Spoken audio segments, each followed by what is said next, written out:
आतिशी पर क्यों एफआईआर हुई है। दरअसल दिल्ली में सीएम आतिशी पर एफआईआर दर्ज हो गई और ये आचार संहिता के उल्लंघन से जुड़ा पूरा केस है और आरोप ये लगा है कि चुनाव में सरकारी गाड़ी का यहाँ पर उपयोग किया गया है, सरकारी वाहन का उपयोग किया गया है। एफआईआर के बाद आप नेताओं में नाराजगी है, वो नाराज दिख रहे हैं और केजरीवाल ने बाकायदा इसको लेकर सोशल मीडिया पर अपना रोष भी जाहिर किया, गुस्सा जाहिर किया और कहा कि बीजेपी चुनाव आयोग पर चुप रहती है, ये कहना है। और आतिशी के खिलाफ तुरंत एफआईआर हो जाती है, यानी बीजेपी को लेकर सॉफ्ट है चुनाव आयोग, ये कह रहे हैं अरविंद केजरीवाल। आम आदमी पार्टी पूरे सिस्टम के खिलाफ लड़ रही है, यहाँ ये भी दावा करते दिखाई दिए अरविंद केजरीवाल। आतिशी ने भी इसको लेकर अपनी बात रखी है, उन्होंने क्या कहा ये पूरे मैटर को लेकर, एफआईआर मैटर को लेकर, सुनिए जरा।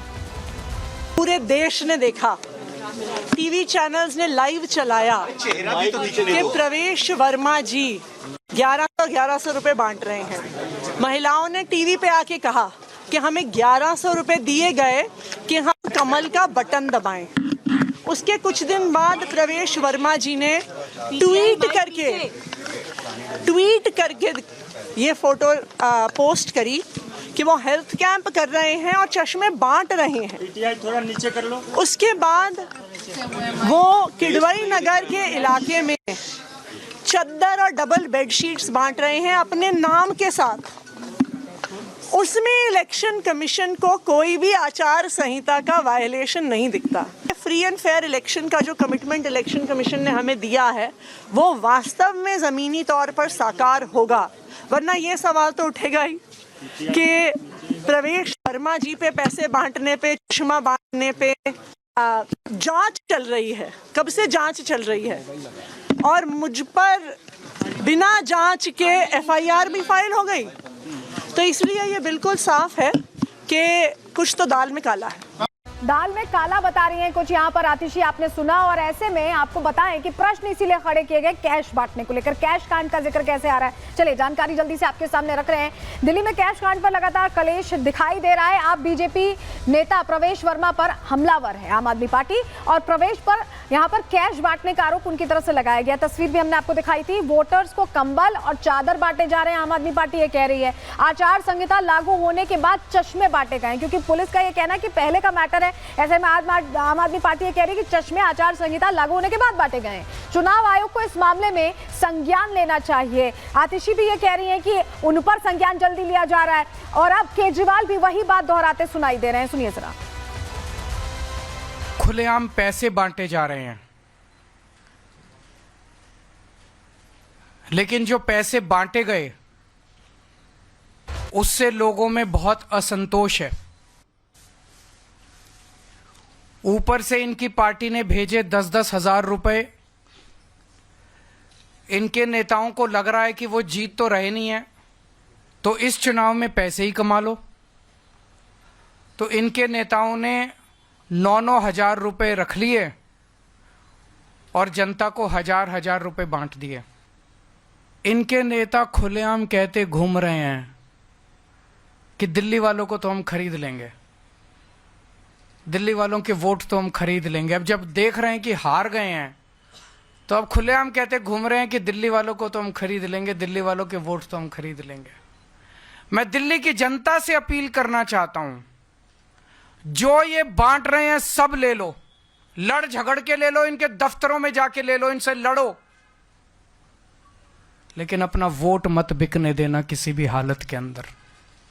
हमारा वोट बहुत कीमती है, हमारा वोट हीरे से भी ज्यादा कीमती है। वोट किसी हालत में मत बिकने देना। ने सुन लिया और प्रवेश वर्मा का जिक्र बार बार आ रहा है। ऐसे में प्रवेश वर्मा ने भी यहां मैदान में आकर प्रश्न उछाल दिए हैं। सुनिए जरा। आम आदमी पार्टी रह रह के इलेक्शन कमीशन जाती है, वहाँ पे शिकायत करती है आपको लेकर के कि आपके यहाँ जो वोटरों की संख्या है वो काफ़ी बढ़ गई है और आपकी तरफ से पैसे बांटे जा रहे हैं लोगों को।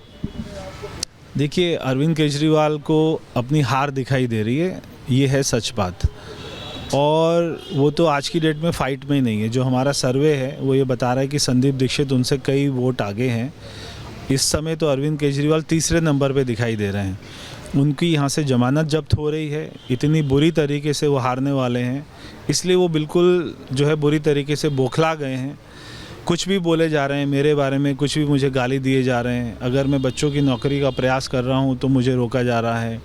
मैं यहाँ पे माताओं बहनों का सम्मान कर रहा हूं तो मुझे कोई काम नहीं करने दिया जा रहा। अगर अरविंद केजरीवाल ने 11 साल में कोई भी काम किए होते तो यहाँ की जनता उनको वोट देती, फिर वो ऐसे पागल नहीं होते।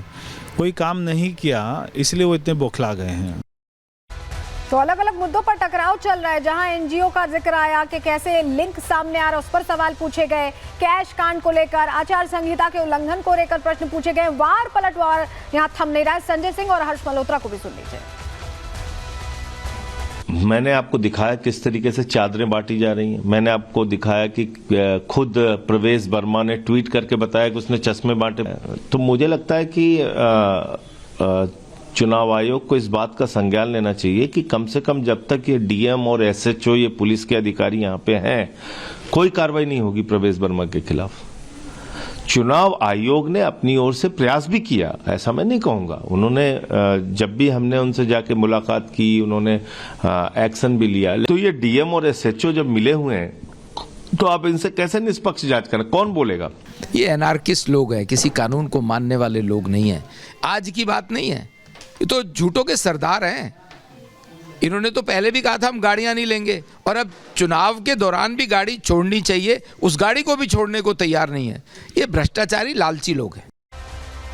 तो हॉक्स कॉल को लेकर जो प्रश्न खड़े किए गए हैं भारतीय जनता पार्टी की तरफ से, अब उस पर संजय सिंह प्रेस कॉन्फ्रेंस कर रहे हैं, जवाब दे रहे हैं। सुनिए जरा उनको भी।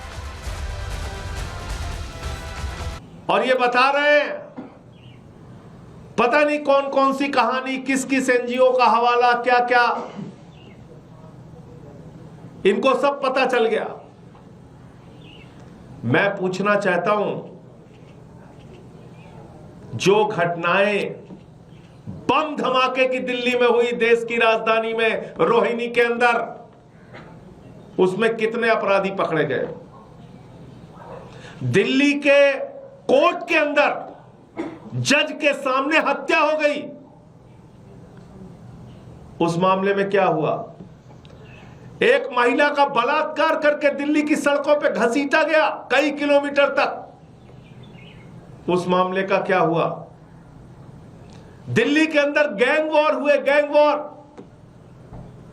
उस मामले में क्या निकला?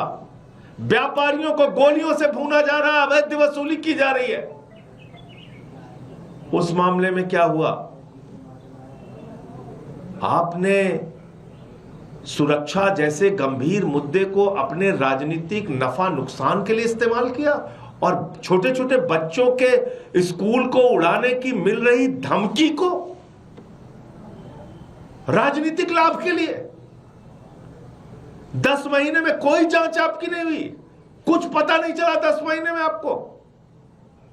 अचानक 15 दिन पहले एक मनगढ़ंत कहानी लेके आप आ गए।